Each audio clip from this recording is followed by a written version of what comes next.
What a great day for a live stream. It seems like everybody I've talked to in the past couple of weeks has been having to put up with thunderstorms rolling across the United States. And that's okay. I love a good thunderstorm. I love to hear the thunder rumble. But when those 80-mile-an-hour winds rolled through my backyard last night and blew over my fence, well, I was kind of over it. Welcome to the Streamology podcast. Thank you for coming in tonight. We've got a few things to talk about, and just about everything we have to talk about is centered around data. How much we need of it, how to make the best use of it, how far we can stretch all of these little bits of data that roll back and forth across a streaming venue. And so data is what this one's all about. We've got Ryan Houchen of Houchen Sports Network coming in to join us in just a little bit. And we're going to get to talk with him about his streaming setup, about what he's done to push the limits of how far he can set his cameras apart, how much data he can push across a baseball or softball field. So if you have comments that you would like to ask of Ryan, of myself, we'll be glad to answer any questions that you have.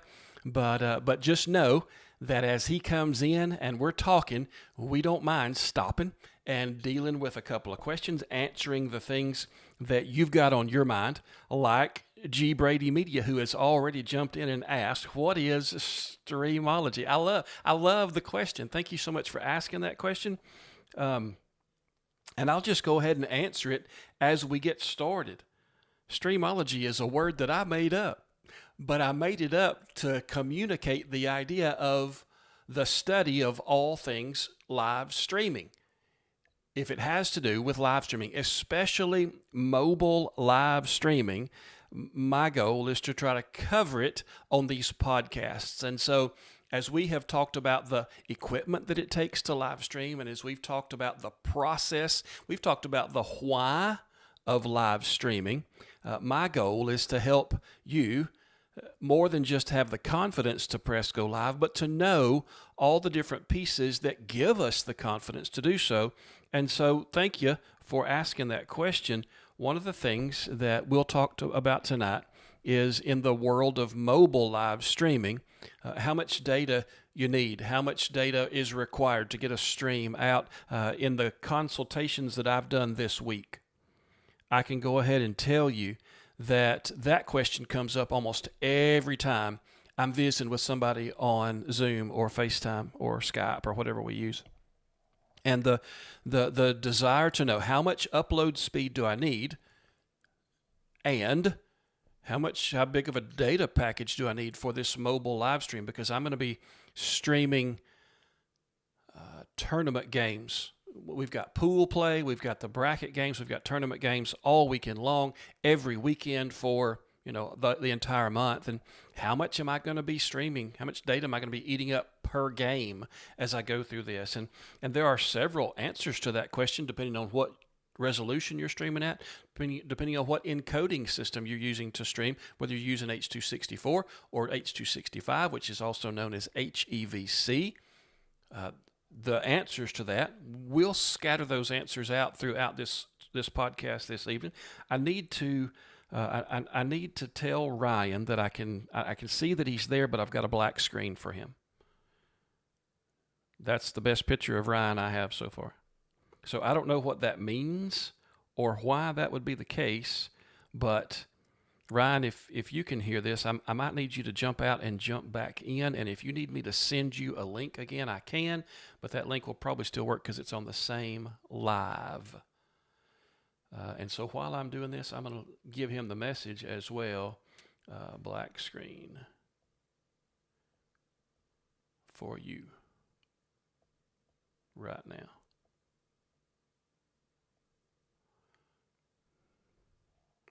So let's talk a little bit about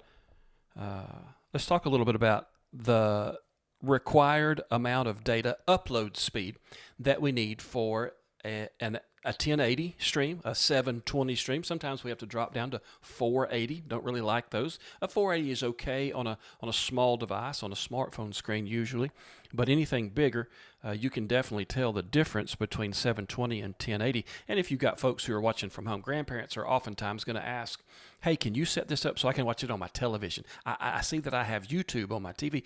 Can I watch that game on my television instead of having to watch it on a device in my lap?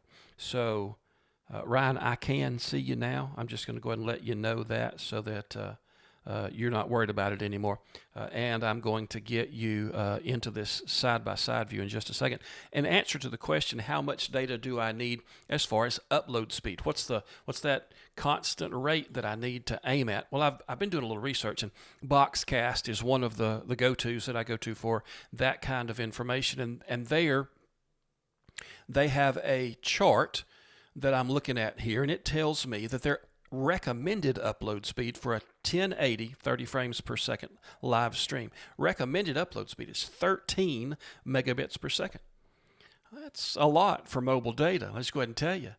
8 is really good for mobile data, and sometimes you're looking at 5. But for a standard H.264 1080 30, they're saying you need 13 megabits per second.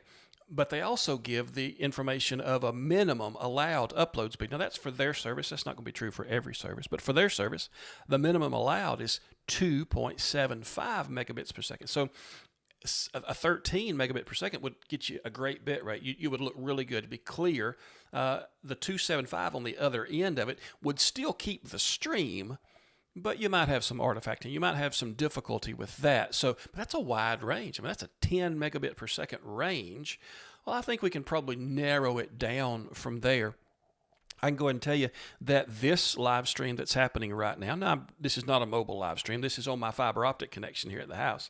And so I have the freedom to push a whole lot of data out. But this is a 4K live stream. And a 4K live stream on a standard encoding H.264 is going to ask for 30, 32, 35 megabits per second. That's a lot of data and really not duplicatable on a mobile live stream. But you can kind of see the wide range. The 480 can get by with as little as 600 kilobits per second, so less than 1 megabit per second. They're going to ask for 3. I know that whenever Mevo Single Cam app reported that upload speed, the max I would get out of a 720 stream. Yeah, the max I would get out of a 720 stream, the maximum I could ever push was 3.2. And a 1080 stream would, I think, be 5.6, maybe 6.1. I'm having a hard time remembering that. So maybe not quite as much as what they're telling me on Boxcast is the recommended upload speed, but somewhere in between there. So we'll talk about how much that eats up out of a data plan in a little bit. But I want to go ahead and introduce to you someone that I respect greatly. I met Ryan, and again, this is loves to tinker with what he has, and so he's figuring out and working out the best possible way to use all the things that he has available to him.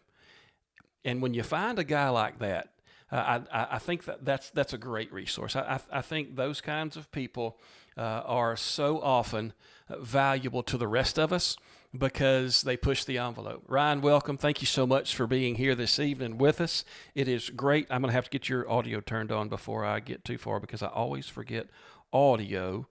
Let's see. There you are. And now your audio is on. Welcome. Hello. How are you? I am great. Thanks so much. So you got thunderstorms rolling through your place tonight too?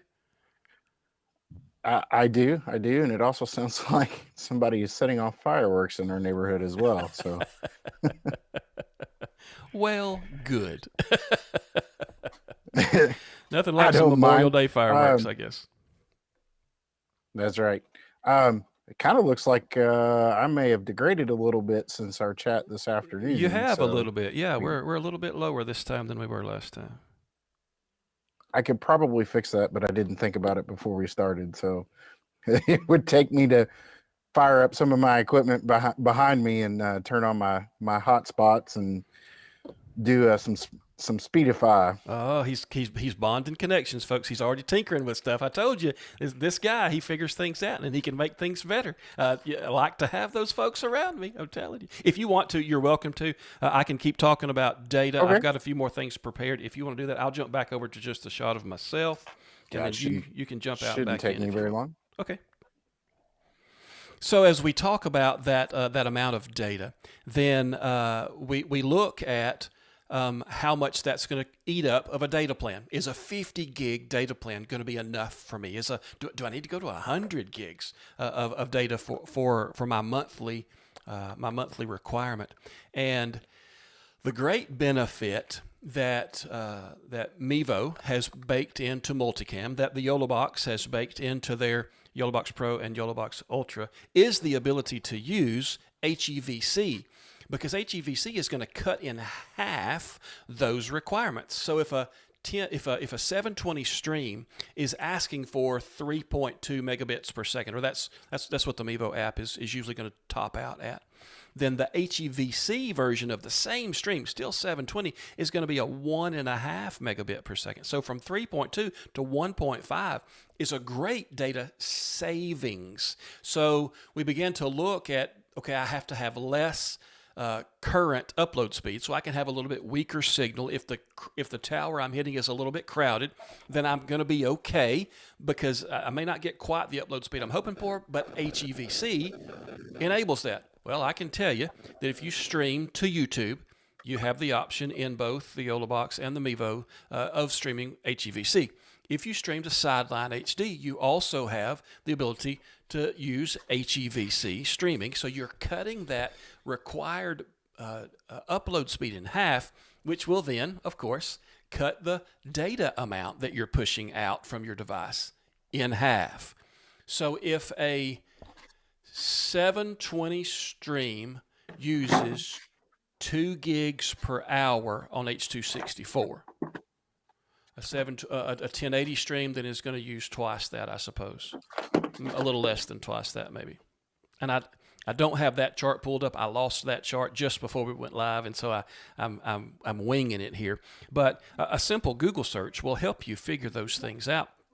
How much data am I using per hour at a certain bit rate? And so you can look those things up. But the great thing there is we have at our disposal, mobile live streamers have at our disposal the ability to cut our required data usage in half. And to me, that is a fantastic option. G. Brady, thank you for the information that my stream is stuttering intermittently. I'm going to send a text to the rest of the people under my roof and ask them if they would mind using their cell data for just a little bit.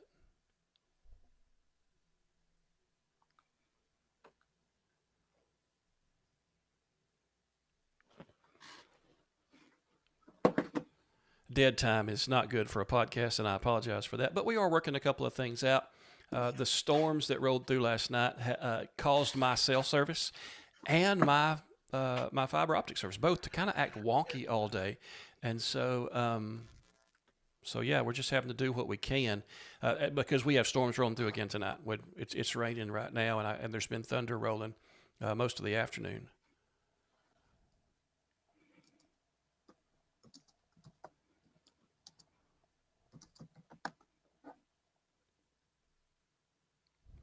All right.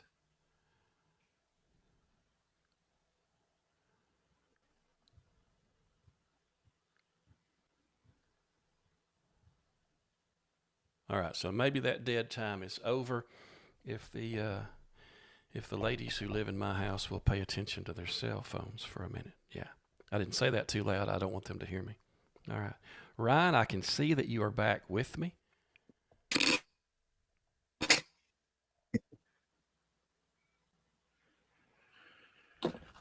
Yes, I am. Not much better, but I guess we'll have to deal with it. Yeah, that's fine, because we can still get the information that we're looking to get out to folks just as well. So, and I was just talking about that, that great benefit that HEVC gives us, H.265 gives us for live streaming. Man, when that unlocked, I could go 1080 just about everywhere I went, you know?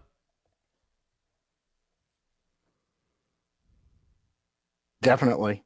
Um, Especially with that HEVC that some companies are allowing us to use.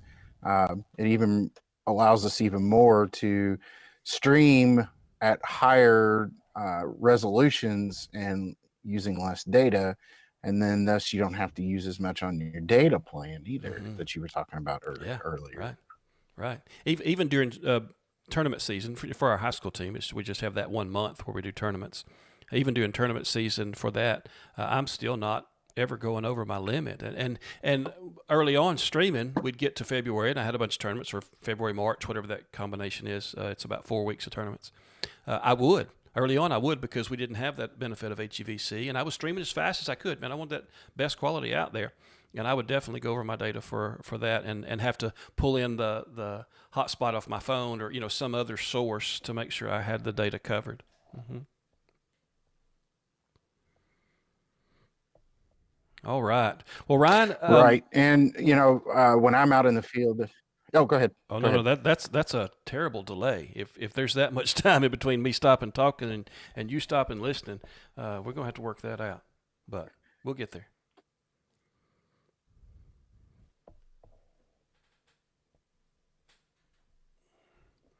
I'm gonna get my peach, no, excuse me, pineapple mango tea. When I take a drink, I'm done talking, and you can start talking because maybe we can see it before we can. I don't know if that's gonna work at all. Got to be some It's kind of it's signal we fine. can send to each other, right? It's about 5 seconds. Yeah. Okay, so if I stop talking for 5 seconds, don't start talking again until you've said something. Hey, yeah, you're a smart cookie. I tell you what, that's good stuff. Hey, so before I stop talking, I need to ask that first question. Let's talk about you outside the streaming world before we get inside the streaming world. What do you do? What is your day job? I'm a firefighter. I'm the public information officer for our fire department. I'm a sergeant, so I'm behind the wheel of the truck every day. I've been doing that at this department for more than 20 years, Oh wow. um, and I'm been doing. I've been a firefighter since I was 17, and I'm 47 now. So you do the math. I'm not going to. Just showing my age. Yes, you are. But let me say thank you for your service. Thank you for what you do for the rest of us. You live in a town in the state where you live. And I don't know if you want to talk about actually where you live or not. Doesn't make any difference. But you live in a town, and since I've been watching your baseball streams, it has occurred to me you live in the same town that my mom's sister lives in. Now you're a long way away from me, and as are they. But yeah, she raised her family there, and she has. I know she has two daughters that live really close by. I don't know that her son still does, but yeah, I was kind of fired up to see the banner on your home baseball field there, and know, hey, I know where that town is. I shouldn't because it's a small town, but I do, and so that's pretty cool to make that connection. Yeah, I live just north of Louisville, Kentucky. I'm sure a lot of people horse racing, Mm. bourbon, Yeah. that kind of thing. Um, but I've lived here all my life, and before I became a full time firefighter, I actually worked in television. I worked behind the scenes as a production. Um, Person. When the news was on, I was behind the cameras in the studio, and actually what they called master control in the middle of the night. I was a third shifter for 7 years. I operated the TV station all by my lonesome and made Wow. sure the commercials and the all that aired. And before that, in high school, I was actually in our radio and TV program, which Okay. is like it's either Indiana's or the country's first high school radio station, um, which was started in the long before I went to high school there. But that's kind of how I got my started doing all this and learning all the camera stuff, and picked all this up. And yes, like you said earlier, I am a tinkerer. I'm an 80s kid. I got to get my hands on all the nice gadgets. And I have you to blame for that, because you helped me start all this. Your shows on YouTube talking about the different programs that are out there for scoring.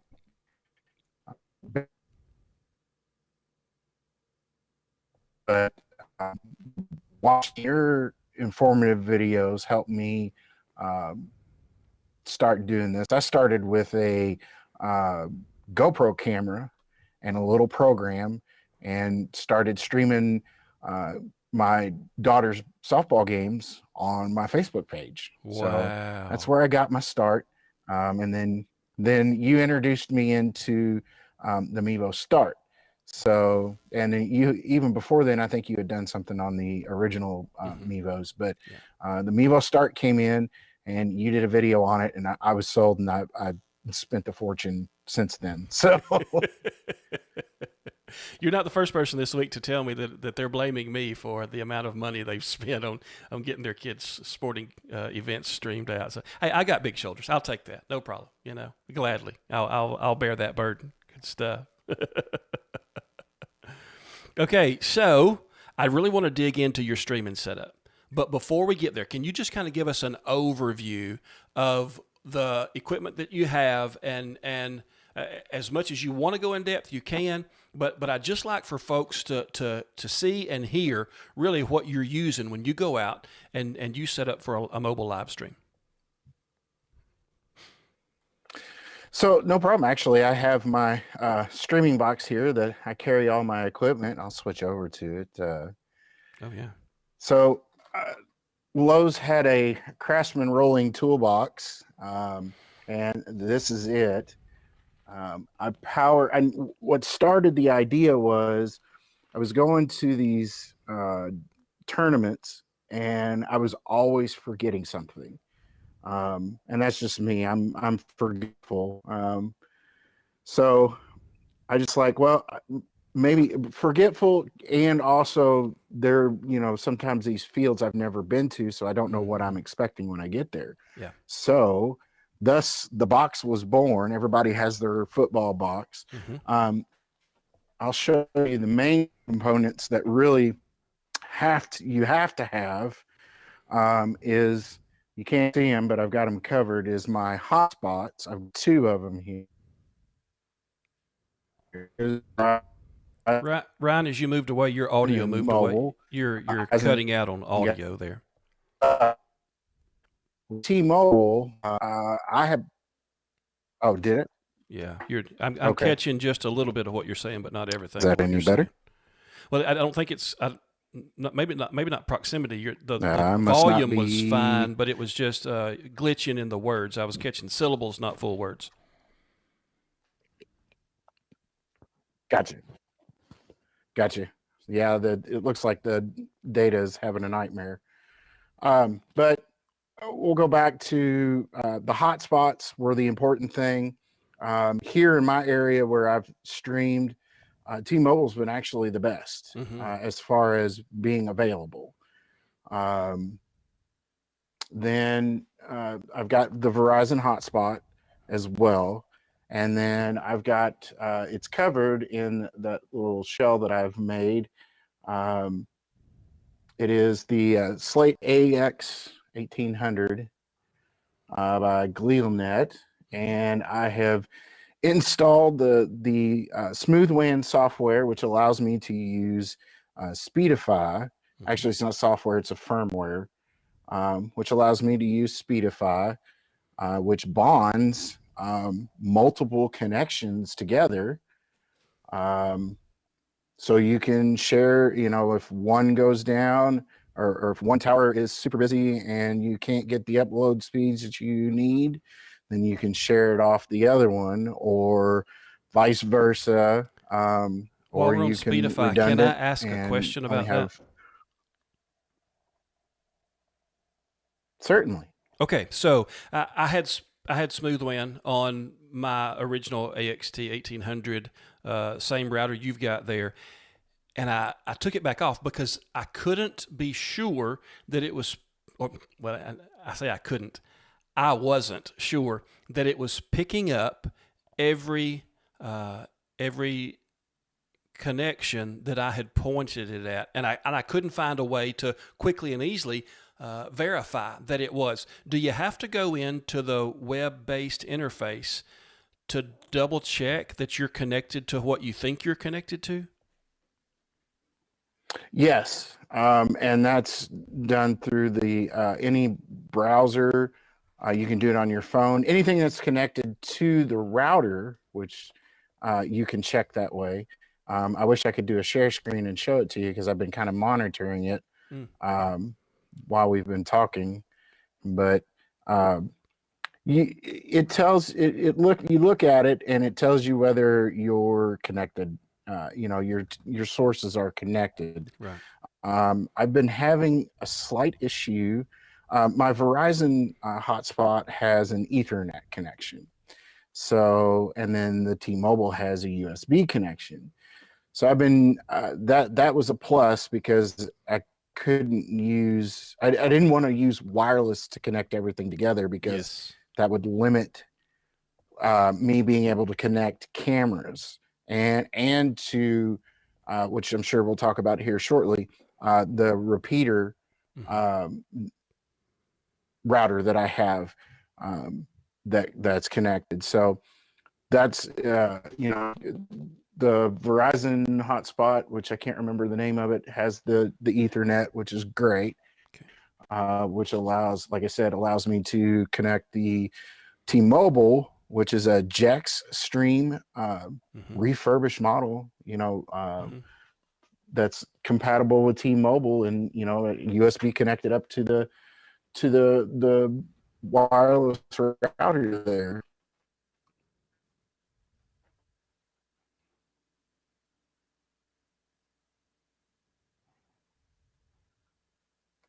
I don't know if we lost audio for you or if you've just stopped talking. That delay is vicious, but I stopped talking. Okay, good. Okay, thank you.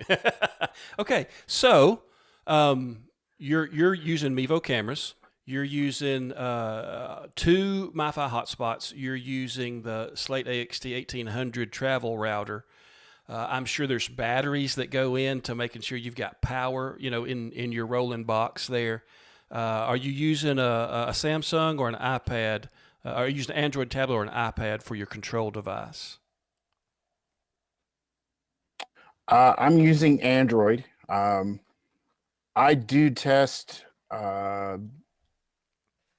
Apple products. I've got an iPad Mini and an older iPad Pro that I keep around as backup. And I do occasionally test, but I prefer the Android platform just because if I close the screen out, I don't lose my stream to, it doesn't close the stream down. Yep. So as good as the software is that we're using, we are still limited according to what platform we're on, Android or iPhone. And so there are some benefits on the Android side that the iPhone doesn't unlock for us. So, hey, I've got a couple of comments. Do you mind if I put them on the screen and go right ahead? Yeah, and because I mean, they're really talking about you. When Link Spider says, I recall hearing a guy recently say, sometimes you just have to roll with it, and they're appreciating your perseverance. So to Ryan, I think that's definitely to you. And then I don't know who's running the Mevo camera YouTube channel this evening, but they've jumped in a few times. One of them was talking about your comment about the streaming football. That's a term that is it's if you don't know what it is, it may throw you off. But to me, it's very endearing, because you've got this bundle that lets you go and stream just whatever you do, and you just pick it up and run with it. I think that's a cool idea. But they also did throw me under the bus there. Whoever's running the Mevo camera account tonight. because they agreed that it's always Jason's fault for the purchases. Not sure I'm not sure I'm liking where this is headed, but that's okay. All right. Well, so there's a few comments, and folks, if you've got questions, you're more than welcome to ask the questions. We will we'll put them up there. If you've got comments, of course, we'd love to deal with those as well. So you're using T-Mobile and Verizon, which I advise everybody I can that has the ability to pick up a MiFi hotspot. Even if they're just using their phone for one carrier and the hotspot for the other, to me that's a no-brainer because it gives you two different, if it's not two different cell towers it's themselves, it's at least two nodes or nodules or whatever they call them on the cell towers. And so you're hitting two very different receptors that are giving you two different streams of data, not splitting, one from two Verizon sources. So that's really good advice. I appreciate you letting us know that was the case. And it's always good to have as many as you can. Speedify now has pair and share, which is just as simple as putting the app on someone else's phone and them connecting to that wireless network that you have to share everybody's data. I mean, I've not used it. I've seen several people talk about it. One of my other mentors and geniuses, Eric Gruberson, I'm butchering his name, I'm sorry. He said he's used it and loved it, or it worked really well for him. So, that's something that, if you've got a bunch of parents and they maybe want to make sure that stream comes out, maybe they just load this app on there and log in and share their cellular data signal, and maybe that's all you need. Eric also said that it took him quite a while to figure it out. And if it took him a while, he's going to have to release a tutorial first because that old boy is brilliant. And if it took him a while to figure it out, this simpleton right here is not going to get it first try. I will say I've looked at it, and I need to be able to. I need to be able to know that I'm not sending them data. I'm just receiving data from them, because I don't need to be pushing my data there. I'm trying to get more data, right? I believe so. Yeah. I don't understand how it works either. I've got it on my phone, and sometimes accidentally it stays on and I send a pair and share, and whether it helps or not, I'm not 100% sure. So yeah, it's still a work in progress. I'm sure it works, or, Speedify wouldn't be putting it out. So I'm sure they've tested it. Yeah. Oh yeah. I mean, they're putting it as part of their thing, so it's bound to be a valuable resource for us. And we'll get back to more comments in a little bit, but I want to keep asking you about your setup. So, do you have a Mevo Core I know the answer to this question, but do you have a Mevo Core in your setup? I do. I'm actually using it right now. What do you think? I mean, people ask all the time, is the Core worth it? Is it worth the money? Is it really as good as and I've tried to make it sound as, like it's the best thing since sliced bread, because it's just about the best thing since sliced bread when it comes to getting a really good picture, image quality out. So what's your opinion about it? Most of the time when somebody asks me about that, I said it depends. Depends on what you want to do with it. How much are you willing to put into your stream? How much money you're willing to spend? I've got a side gig that pays for most of this, and I've been really lucky. I've, been able to be a part of the Mevo experience, and like you, help mold which direction Mevo goes. I was a part of the test group along with you. Is it worth it? For me, it is, because it changed how I did my shots. Now I've got a shot from the outfield to cover the pitcher and the batter and the catcher shots, which everybody everybody on the team and anybody else that I've streamed for they love it. As and it's great, and it's a great shot.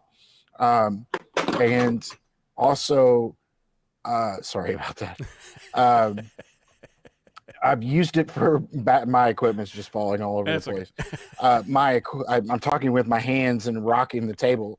So um, the I've used it in basketball as well, and I used it for zooming in on the shot clock and using picture in picture to have a shot. The time clock up, how many minutes and seconds are left in the ball game. So I've used it for that.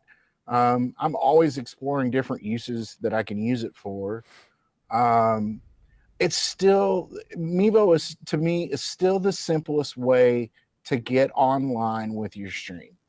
The software is great, and they're constantly working on it. They're adapting it. You've got NDI input now, and the only limitation is the hardware that you're using it with. The tablets, and things like that. So. Yes, to me, Mevo, the core was worth it. And it's just figuring out how many different lenses I'm going to need in the future, because my son will be transitioning to larger fields next year. Yeah. So right now I'm using a 45 millimeter to 175 millimeter to cover from outfield to in, and it's all the way in right now, and I've got a lot. I'm still got quite an entire backstop, which is fine. But when I go to those 300 fields, 320 or whatever I get to, and walking do I still want to keep walking all the way back there? But there's the truth right there. Setting it up, and the fences are going to get taller, and I'm running out of ideas for how I'm going to mount this thing. Right now, I'm using a light stand with a 3/4 120 mounted on top, and then shooting it over the fence. Yeah. And then I've got to worry about baseballs coming at it. So or a glove or anything like that. So. Right.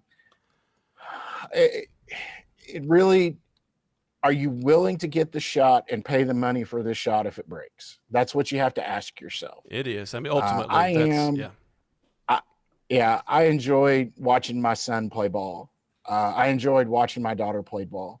I've got videos from 3 years ago when he was lanky and, roly-poly and hitting, 9 years old hitting baseballs, and not but 3 years later, here he is almost 6 foot tall, and hitting the ball out of the park, and making great plays. I know I sent you some video a while back, and I went back and watched one of his very first games that I did with Sideline HD, and when they first started. And I was like, oh, this is, look how far I've come. It's still great, just one camera. Yeah. And just seeing the whole thing, and no talk, I do the commentary on my baseball games, whether people like it or not. But, it's just fun to go back and watch and see those things and relive it, and, when ESPN 30 calls and my son's playing for the Los Angeles Dodgers and is their starting catcher, I've got some video to show back to him. Oh my God, that is the perfect attitude. I love it. Set those kids up for success. It's such a rewarding thing to get to do as a dad, and I so appreciate that you not only do it for your child, but all the other kids on that team benefit greatly from it. All those families benefit greatly from it, and so that's fantastic. As far as the core goes, as soon as I started using it, people started asking, "Hey, what camera have you got? That's a great picture quality."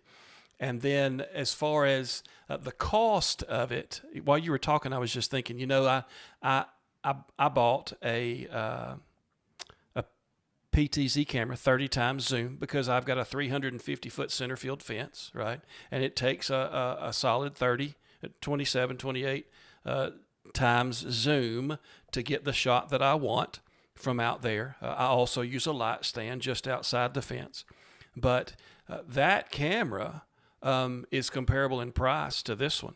And so if you're going to, I mean, I know that the lens plays in there as well, and you have to have separate lenses, and so that's a different thing. But either way, it's an investment to get that shot, and the investment in the core means I've got that for also all the other things that I use. Brother, if I want to put that at the back of my church, that's the best picture I'll ever get streaming my worship services. If I want to put that, and I have done, if I want to put that streaming a community event where I've got a debate happening between school board candidates, and I've got a great shot for that. It is low light, a lot of light, daylight, it handles them all. And this isn't necessarily a video to push Mevo products, but they do a great job.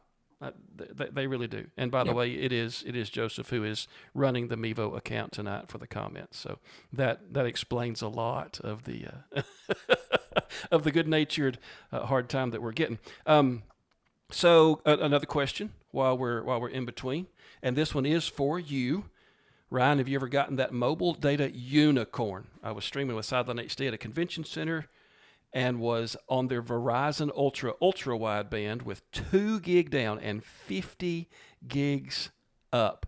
That is amazing. You ever had that? Yeah, Seth is the only one that can do that.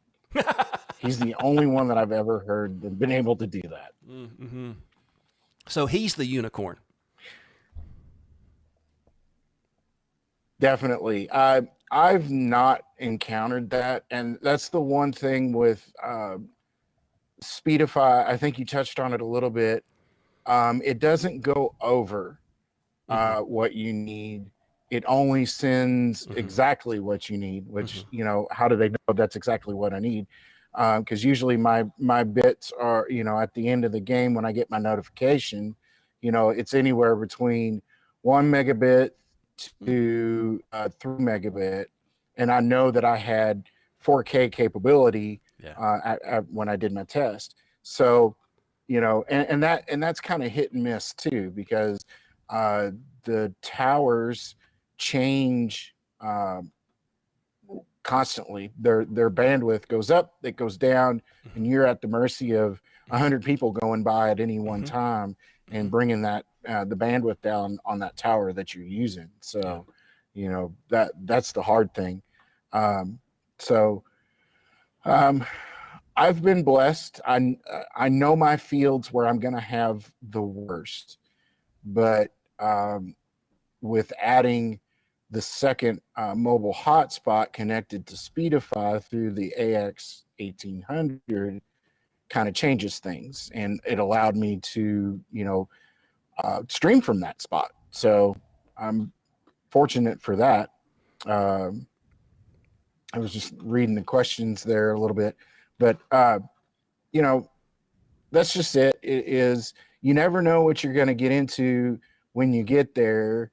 And there are ways that you can study and see if you've got what your coverage area is. If you just do some searching around on the internet, most companies have their data maps up, and you can see, kind of where you're going to be at and what people say about their data that's there. It's not foolproof, but it's there. It's like I'm going to attempt to stream from Cooperstown when my son goes and plays in July. Yeah. And I've heard that it's a ghost town of cellular data. So I got my fingers crossed that maybe I'll have some luck. Yeah, I hope you do, man. That would be a great one to get to stream out.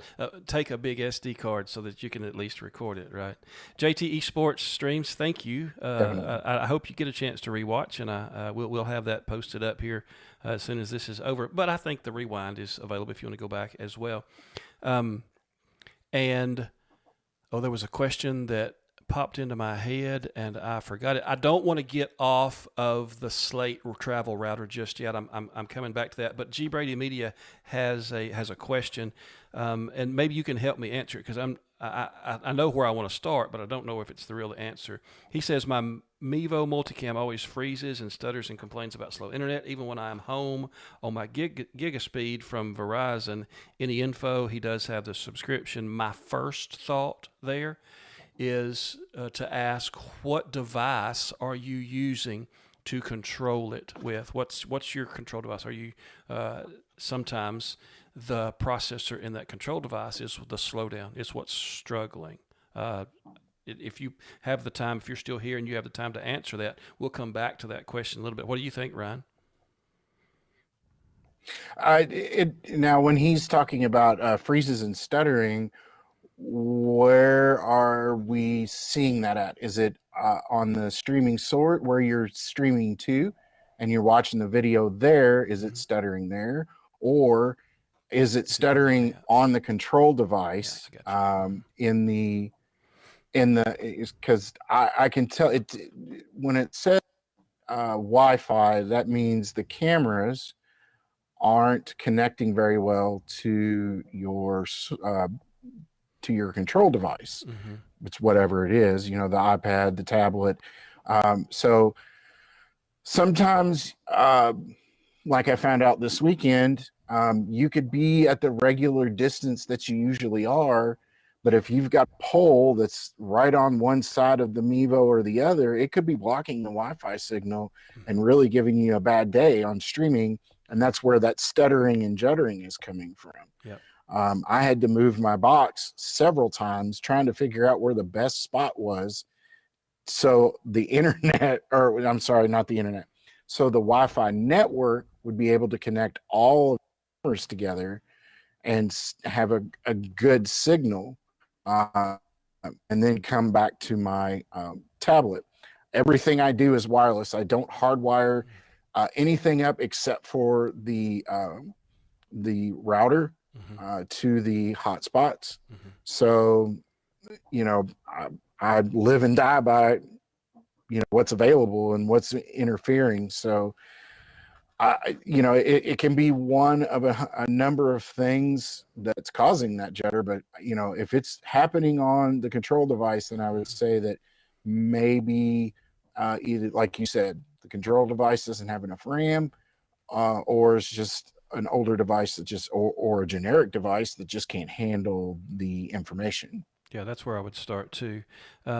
So there's a video on your YouTube channel where you did a distance test, and it reminds me of what we're talking about here. A wireless signal is just fickle. When you got a little bit away from your setup and you were walking out, you were aiming for 200, 220 feet, 300 feet at one point.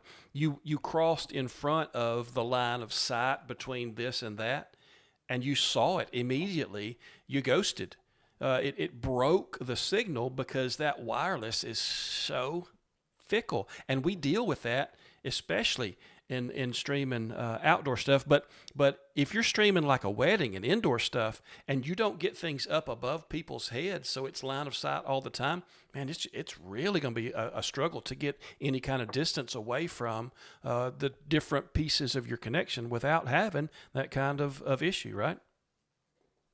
Yeah, and everybody else's phones are interfering with the wavelengths and causing craziness in the air that you can't see, and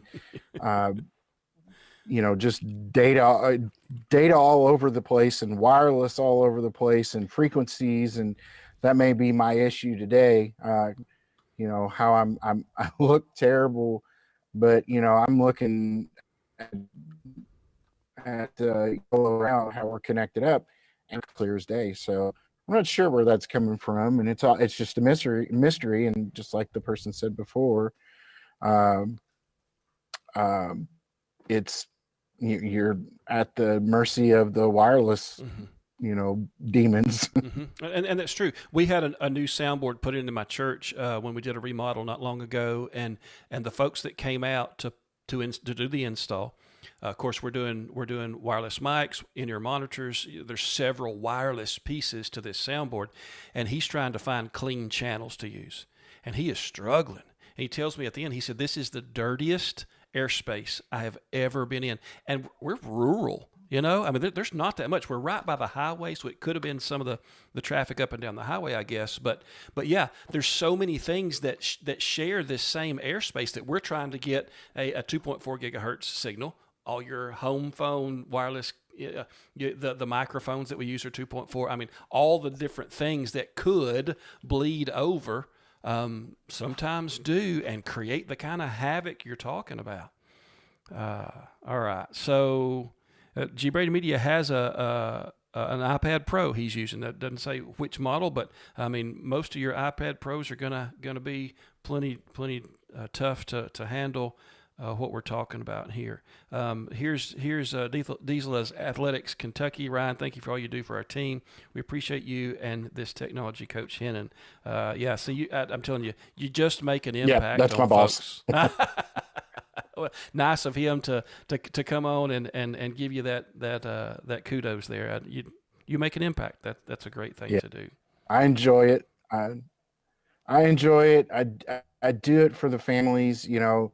COVID really restricted baseball quite a bit, so I was like, well, I did it for my family, but I also did it, for the families of the team as well, so I can walk away with memories and I know the past couple coaches and Coach Hennon, they actually go back and watch the video, and sometimes they'll come in and say, "Can you edit a clip for me and see what happened here?"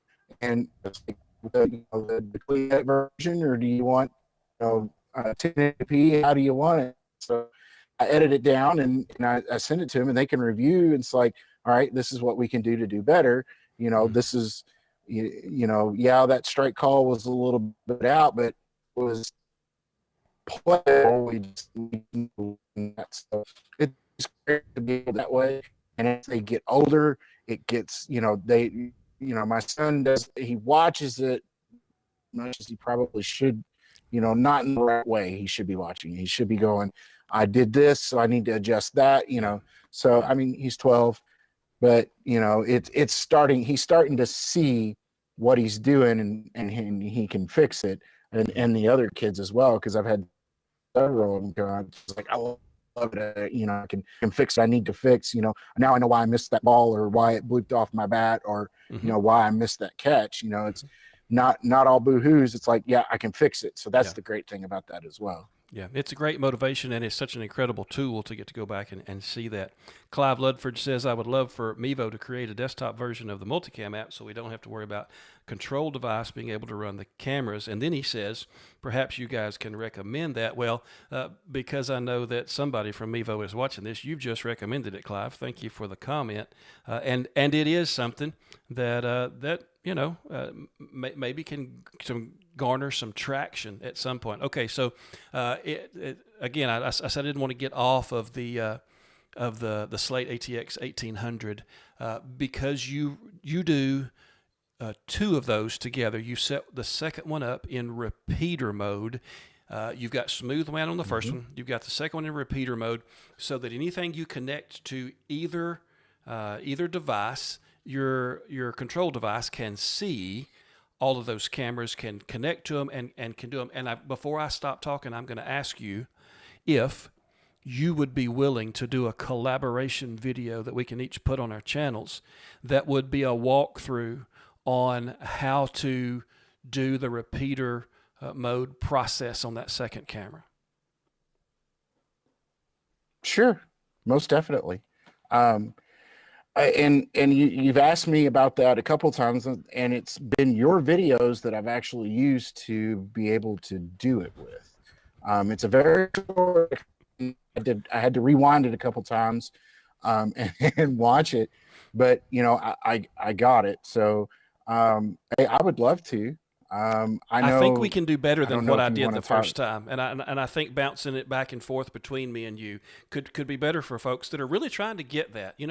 They see the possibility, and and maybe I didn't explain it as well as I could have, and I'm certain that's the case, but you've got a better handle on it than I do, and I would love for us to be able to maybe shoot some video back and forth that we can do that with. Yeah, no problem. I'd love to do it. Okay. So let's get off of baseball for a second and talk basketball. You stream basketball a whole lot more than I do. I've done a few games, but not many. What's the I don't know, how do you see them as different? What is it harder to do basketball? Is it easier to do basketball? Do you like it better? What's the difference? Basketball is so much faster paced. It's more like soccer. It's, because you're back and forth up and down the court. Tell me about that.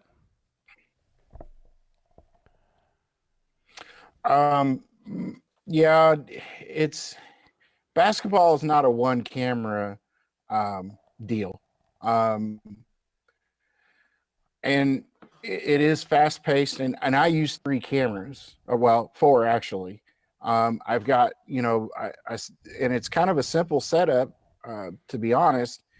It's 3 cameras on a single tripod, and I face them in different directions, and I sit in the middle of the court or where I can, at a certain level, and then I just switch back and forth. There's people out there that have done way better job than I have. They've actually put cameras on PTZs, the starts, and it looks excellent. Some of these gyms already have cameras set up. They're unmanned cameras. I know we have one in our local gym, or one of our Catholic schools, big gyms. They've got a single camera set up, and it pans back and forth while the broadcasters are doing their thing. But I do mine with the 3 cameras. It's a really easy setup, and I have my power there and my router and my 2 hotspots for my cellular service. And sometimes if I can find a place close to the door, if my signals, I can put that box close to an exit area where the door, either a door's open or, just somewhere where I know that the signal's better. And of course I have to make sure that the box is marked so nobody thinks it's like, something that's not supposed to be there. Right. So, but it's nice to be able to move that box around and still be able to connect everything, but still have, because once you get inside, especially in these gymnasiums that are concrete and metal, your signal just doesn't work. I've been fortunate that a couple of the places that we've been, that the towers have been close by, and I've been able to stream out. So yeah, the only thing that's allowed me to stream in our home gym has been that we have windows up at the top of the bleachers, and so I can set my routers up and my hotspots up there and get enough of a signal that I could actually stream. The other thing that you can, if you're friends with the athletic director, you can connect into their Wi-Fi network. Of course, you're going to have to use like the Slate to connect in, because normally school Wi-Fi, it's walled. Places like that don't allow. Yeah, it's a closed loop. It doesn't allow cameras, or doesn't allow other devices to see each other. So, you may be able to get data, but you can't connect 3 cameras to it because they can't see each other. And that's the whole point of the Mevo network. The cameras have to be on the same network. And when you're in those gymnasiums, they close them, they lock them up tight, but you may be able to convince them to give you the password, and you can connect up and use that internet source. And the Slate lets that happen. Yeah. Yes. Yeah. Okay. So here's the answer to the question about the desktop app. Unlikely, because desktop apps already exist, and the sister company, Streamlabs, you can use. If you have the subscription, the Mevo Pro subscription, you have everything that Streamlabs offers. And that may be an oversimplification, but you have all you need to use Streamlabs on your desktop to work with this, and he is continuing to answer that question as they go back and forth. It depends on how you use it, whether they see them natively, but those are the good possibilities. Yeah. So that was a good conversation that Clive and G. Brady Media was also involved in that conversation, and so Joseph has been able to help answer that. So I appreciate him being here today and being able to fill in the blanks that we couldn't fill in. So yeah, data in a gym that is concrete and metal topped is tough, but if you can do it, man, basketball is fun to stream. All right. Do you have next to you, within arm's reach, any of your 3D prints that you print for equipment protection?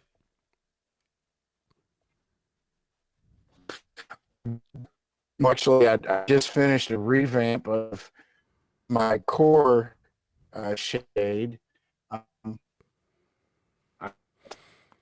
Star covers that I 3D actually do. You probably don't see it very well. I do logos as well. That's just, there's people out there. Matt Cohen had he worked hard. He's a genius.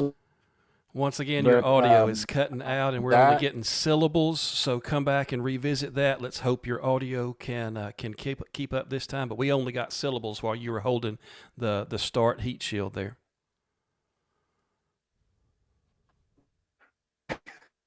That's awful. So yeah, I have shield. Is that my better? I tell you what, we missed most of that. But if you'll send me a link of where folks can buy that, how they can get it from you, I'll put it in the video description. And I'm going to go ahead and say, okay. I also print them and sell them, but it doesn't make any difference. You buy them from Ryan because he does a great job. Are you painting those? Are you putting paint on those for the multicolor, or are you printing the multicolor? That's printed. They're okay. all it's all printed. It's multicolor printed. Mm-hmm. And I'm on Etsy, and I tell you, okay, once again, you're the one that gave me the ideas for all of this. You know, I was trying to figure out how to make it better, and one day you gave away your secret to how you designed yours. So I was like, oh, I didn't think about that, and I was like, oh wow, I've just figured out how to make this in less time than what I needed to, and you know, it's like everything you do, Jason, has helped me along, and I would not be where I'm at without your guidance and helping me just press go live. Yeah, we need to change the subject. Too kind. All right, let's put another question up. My son's team uses Game Changer. I stream using my iPhone. He plays center field, so quality footage of him is non-existent. Seeking the best option for crisp footage of center field. I've got one idea, and then I'll turn it over to Ryan and see what his idea is. I had one game this year where I was able to put that 30x PTZ camera on top of the third base dugout, and then before the game, I set up a preset for every position. I had 1 through 9. So when I hit 8 on the presets for that PTZ camera, it went to center field, and it was wide enough that if he was chasing down a ball, I could catch it. A good PTZ camera from somewhere in the ball field, if it's got a good zoom, will give you center field, and you don't have to have the extra router. You can set it up close to where you are if you got a good long zoom on that, and then set your presets up, and you can get all 3 of those outfield shots just by going 7, 8, or 9 if you set your presets up right. Ryan, what do you think about helping her get center field shots for her son? Oh, I think that what you gave was the best, because outfield is very difficult. I do set my cameras up, the 3 infield on the backstop, and sometimes the starts, you can make out who's making the catch. You know, that was the other thing why I started doing my commentary, was to describe it. Yes. Unless you have someone else there to operate a camera for you, those shots out there are going to be really difficult. So I haven't figured that out without having my own television crew. So I've kind of been satisfied with setting up, to get the shot of the left field. I've got my camera on the first base side pointing out the left field, and then I've got another camera on the left side pointing to right field, getting that whole right field section. So that's all I've been able to do until, like you said, the PTZ cameras are the best options, pricey and probably prone to dust and dirt and grime and definitely not waterproof. So they're not really built for the outside, are they? Yeah. Sorry, I didn't mean to talk over you there. So no, go ahead. So yeah, that would be a good solution for catching those. And another thing, I'm streaming with Mevo Multicam, and so I've got the latency chip that I play sometimes. I use the highest latency possible because I am terrible about not paying attention. I don't know how many times I have realized that the pitcher has thrown to first base and I've missed the shot, but I figured something out. If I will use high latency, and even if I'm late, I see the pitcher throw to first, the ball's at first and he's making the swipe, but with high latency, when I change the camera, I'm still in time. So if you use high latency, you've actually got a little bit of extra time built in by the time it registers through the software. And so you see the ball go into center field, you switch to that camera, or go ahead and hit the preset and then switch to that camera. And by the time the software catches up to what you're doing, you've actually got a decent shot of what's happening in center field, because latency means that you've built in some lag time that you're using for your advantage. So now that you've said something about latency, I'm going back and looking at my latency on Mevo Multicam, and I've got it at ultra low. You got ultra low because you're using it. Yeah. I've never set this up this way. So I'm thinking about pressing this button right now and switching it, and I know what's going to happen. It's going to shut down. Well, you'll lose your camera, but you can come back. Yeah, do it. Get after it. Let's try it and see. Okay. Right. So Ryan I'm gonna put a. Yeah, Ryan just changed his latency settings to see if he could get a little bit better picture.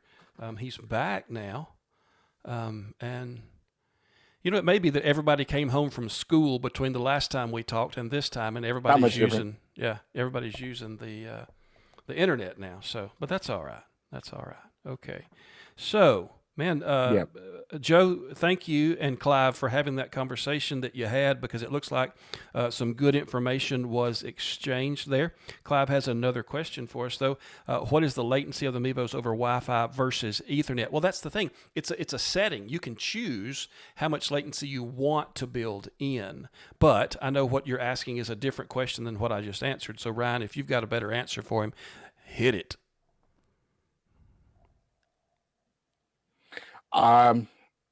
As always, anything that's connected is better, and there's always going to be latency. And no matter what you do, nothing over the internet is ever going to be real time. So it's like 30 seconds is a really good latency. I mean, if you're getting a ball game and you're getting a 30-second interval between what time the play happened and then what you're seeing on the source or on the live stream, that's pretty good.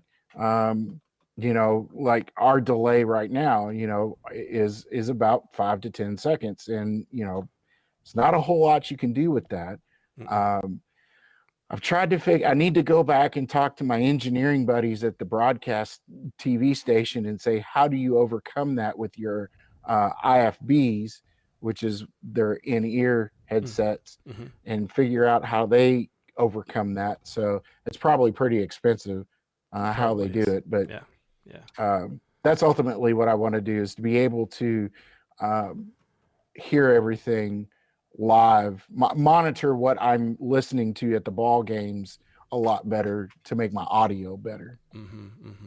Well, and I don't know that everybody has a good grip on why there is latency built in, but when you've got a piece of software that is combining all of the video images from several cameras that you've connected to it, plus the audio that's coming in from wherever it's coming in, and making it so it's seamless, so that your lips actually move whenever the sound comes out. That takes some time, some number crunching, and so to give yourself the latency, like Joseph is saying here, higher latency is probably better quality. Even like you're talking about, broadcast television has a delay, yeah, because it takes a little bit of effort to make sure everything is synced up right.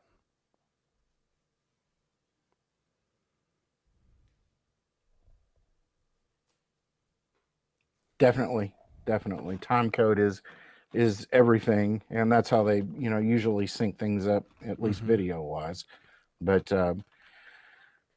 once you can get past that delay, I think all the cameras are usually in sync. Though I've never had one camera be ahead or behind in Mevo multicam. Me either. Just whether they're wired behind or wireless. Yeah. When speaking. Yep. Yeah, which it may say a lot about what they put together as a product that we get to use. All right, one more thing about the slate, and I know I keep bouncing back to that, but man, it's just been such an incredible tool for us. It has unlocked so many things that we get to do for mobile live streaming. In that same video that I was talking about a while ago, where you're doing that distance test, I think I saw this right. You tell me. You got 300 feet off the 5 gigahertz side? I did. And it was the current, using the similar setup that I have now. But when you walk in front of it, you lose it. Of course. So it's on a thread, but it's capable of doing it if you don't have anything in between. Like in the field, I had nothing, and I had houses that were, several hundred yards away from me. So, I probably could have pushed it farther if I really wanted to, but I ran out of tape. So, or, measuring tape to go past 300 feet. So, yeah. And supposedly, I've not really given the 2.4 its just desserts to figure out what it does. I guess it does well because I'm actually using it to repeat my signals. So all the cameras are on the 5 gigahertz side of both my slates, and then I transmit from the outfield slate to the infield slate with the 2.4 gigahertz signal, and it works. Yeah. So I haven't had too many issues, but just things blocking it, being in the right place at the right time, that's the only issues. But I've been able to overcome that by moving the box around and moving the antennas around, and that's why I'm also seriously thinking about moving away from my mobile box, just because I want to be able to put my receiver and my antenna up high, or if I need to move it away from me, I've got someplace for it to go. But it's awful convenient because I've put a one of those power stations. I had a Jackery Explorer power station in there. Now I'm using an EcoFlow, just because I can use an app to keep an eye on it. Yeah. But that's what powers me through a whole entire day. Wow. Of keeping the hotspots cool with their fans, and powering the router, and then having battery power for charging equipment back up. So it's been helpful. I just haven't figured out exactly when I want to move away from the big box that's cumbersome to carry. Yeah. I see a lot of folks build their football box out of out of the Pelican type case, right? It's got the foam inserts that you can cut out. I tried that, and I've got it sitting right there underneath my desk. I never use it because my cameras change all the time. So I pulled the foam out to fit these cameras, but then the next time I went out, I need to use those cameras. And so what you've got, where there's just racks or shelves or whatever that is, and you're not so tied down to this particular shape. If you have a varied setup. So I appreciate what you've put together there. It is an incredible it's an incredible box that you've got. I would love to see you do a more in-depth video of that. And I've had the request too. I'll probably do it pretty quick of just setting all my stuff out on the table, labeling it and saying, okay, this is how this connects to this and this and this. To me, order is incredibly important in how you start things up. And so I would put in the startup order for all these pieces as well, but to try to give folks an understanding who are just getting into it. Okay, now I see why I need these pieces. I mean, I've heard these folks talk and say, "Oh, you need a Slate AXT travel router," but I don't know why I need it. But here's how it fits into the whole setup. You doing a video like that or me doing a video like that would I think help a lot of people get over the anxiety of, okay, I've got all these pieces now, what do I do with it?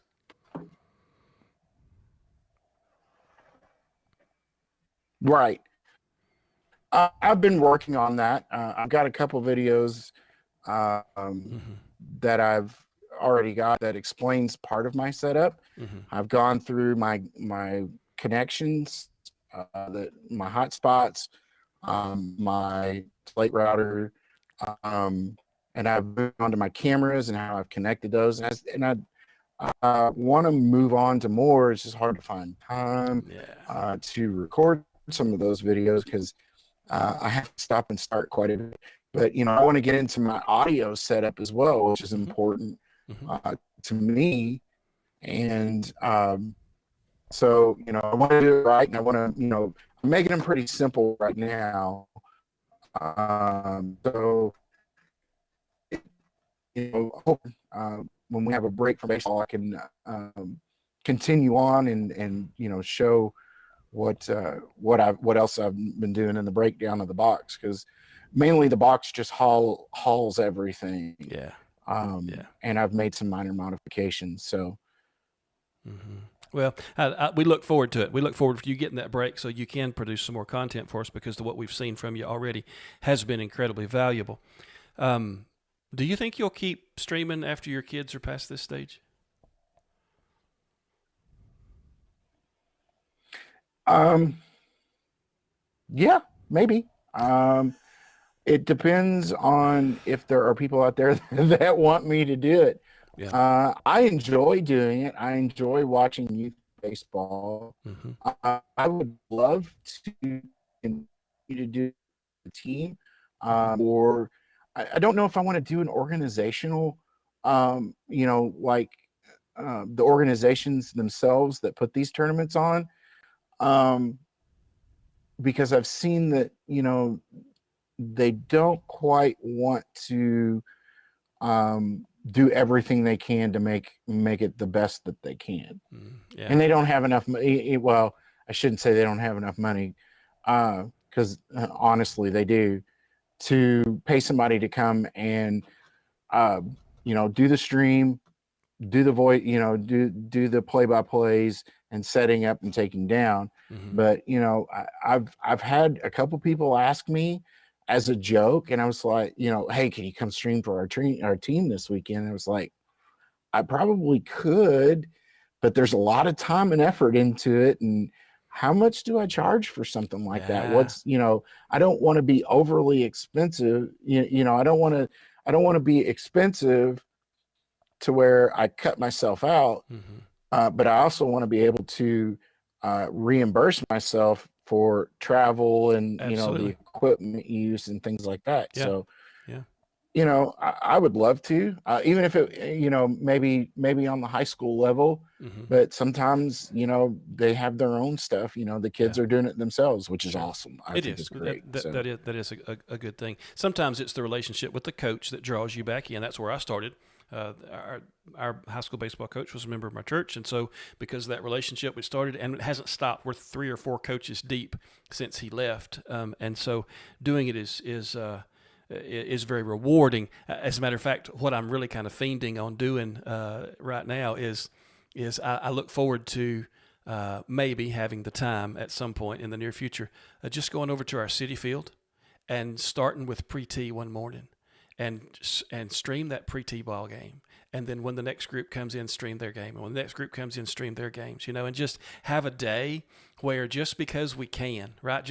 And it's not far from my house. Just because we can spend a day and let folks have my QR code and say, hey, we're streaming this. If your grandparents can't be here today, be sure and send them this link or whatever, and being able to continue to invest in the community with what we've been blessed with, what benefit we've received as we've assembled these setups that allow us to stream, because it does connect those families with each other. When grandparents live out of state and they never get to see little Tommy play, and then all of a sudden they can, and man, the next time little Tommy goes and visits granddad, they get to talk about the game that granddad got to watch, and to me, that's just where it's at. That's the great benefit, because it connects community there. So good stuff as far as baseball, streaming, basketball, anything mobile live streaming. But Ryan, I have taken up way more of your time than I intended to. So I've got to draw this to a close. Thank you for all that you're doing for your community, where you live, just north of Louisville, and thank you for the relationships you're building there. Good luck to Henry as he continues, and to you as you stream his stuff and get those clips ready to show folks. Ryan, thank you. Have a great evening. I'm gonna do a couple other things on this podcast, but I'm gonna go ahead and cut away from you.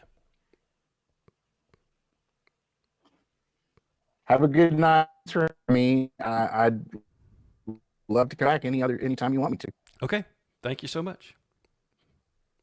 All right. Ryan Houchen of Houchen Sports Network. Man, I tell you what, he is such a great resource, not only for his community where he lives, but he's becoming more and more of a great resource for the YouTube community as he begins to put some of this very valuable information on his channel. If you haven't had a chance to go over and look at what he's got, do go look and see what he's producing as far as just the how-tos for the different kinds of content that he's aiming folks at. I have one thing to close this out tonight. I had a birthday recently, and my wife was so incredibly sweet to look in my Amazon wish list. We keep Amazon wish lists around here so that it makes trying to figure out what to get folks a little bit easier. But she kind of knocked it out of the park. I did not expect her to pick this up off of my Amazon wish list. It was on my wish list so that I could buy it at some point, but I didn't really think that she would. And I know I'm a little out of screen there, but that PT is we'll fix that.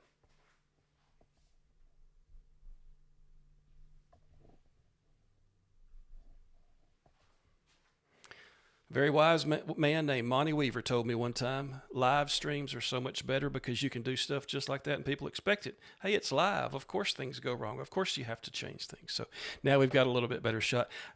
She bought me a brand new camera bag. And it is the first real, what I think of as a real camera bag that I've ever had. I have always used the backpacks that do a decent job for camera bags. They've got the soft dividers that have a little bit of Velcro. They are they're non-scratch, right? Just a very foam inside, fabric on the outside. And I was always trying to reconfigure them because I use different cameras all the time. And so pulling it off, putting it back on, and the fabric began to wear down.